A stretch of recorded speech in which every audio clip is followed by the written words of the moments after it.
tell you that I have been thinking a lot since we've been talking about the fight against corruption, youth, environment, climate justice, economic crimes.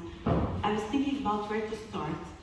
Should I start with the devastating impact of corruption on nations and youth?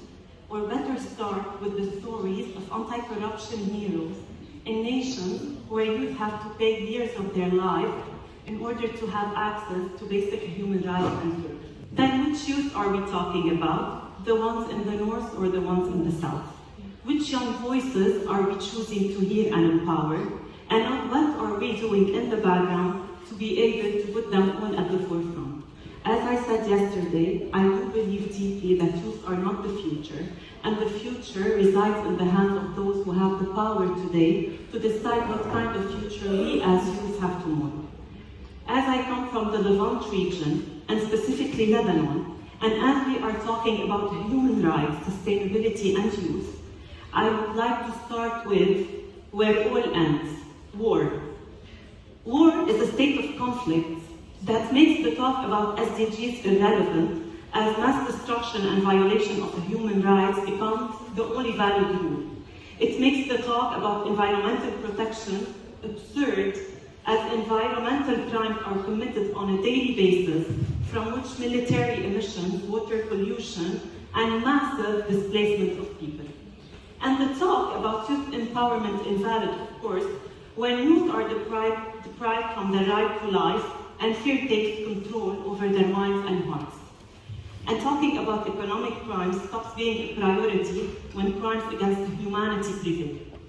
What I'm trying to say here to all of you is that the life of every youth in this world matters, and that every youth should be fought for.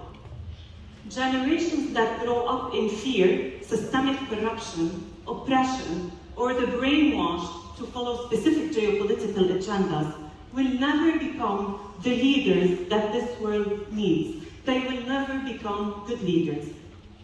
They say it takes a village to raise a child. I say it takes a whole world to raise only one potential leader with enough humility to put personal gains aside and prioritize collective good and well-being, integrity, to stay true to his values and humanity, and not busy condemning and sending condolences, but instead speaking up on behalf of those with no voice, courage to do what is right, and fiercely fight for human dignity and rights, empathy to see the world with the eyes of those suffering, and to refuse destructive behaviors, and most of all, wisdom to never take any side when conflict arises, and to be a peace messenger in this world and try to keep this world a better place. Why I started YAP? I started YAP in 2018 because I grew up in Lebanon, a country that is devastated by corruption in every possible way. I was a scout all my life, if you guys are familiar with the scout movement. We were taught from a very long age, a very long time, to keep this world a better place, and to fight for what is right, for what is just, and to stand up against injustice.